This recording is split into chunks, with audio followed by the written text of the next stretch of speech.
මේ නැන්ද අපිට ෆ්‍රෑන්ක් එකක්වත් දෙන්න හදනවද දන්නේ නැහැ ඇඟිලේ ඉඳලා. ෂුවර් එකටම ජල කෙලිය දෙනවා ඇති. අප්පා එහෙනම් ඉතින් දැම්මෙන්නේ නැහැ. එයා නාන්න ගියාම යාට මුහුදු වතුරත් මදි.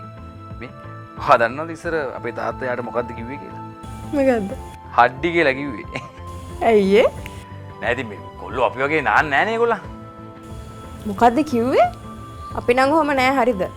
ඔයාලා තමයි මේක මැදුම සතියක් විතර අඳින්නේ. ඔයාලත් ඉතින් එහෙමනේ. ඊට පස්සේ ගඳ යන්න කියලා පර්ෆියුම් එක හලා ගන්නවා. ඒකනේ කරන්නේ. ඔයාලා කරන්නේ අපිට කියන්න එන්න එපා හරිද? මේ ස්ත්‍රිය මේ පුරුෂයාට අපහාස කරන්න එපා හොඳේ. ඕකේ දේවයන් වහන්සේ. නැන්ද පොඩ්ඩක් ගිහලා බලන්නකෝ. නැත්තම් පෙඟිලම් දස වදයක් වෙන්නේ මෙතන. මේ මනුස්සට නිදහසේ නාගන්නවත් දෙන්නකො දනුක. අනුවසව කොහෙද දන්නේ? පේන්නේ නෑ නේද? කොහරි යන්න ඇති. දැන් මේක හරියන්නේ නැහැ. අර බල්ලොන්ව දන්වැල් දාලා ගැට ගහලා තියනවා වගේ මේ මූවත් දන්වැල් දාලා ගැට ගහන්න වෙලා තියෙන්නේ. ඉස්සරවලගේ අම්මත් ඕක තමයි කියන්නේ.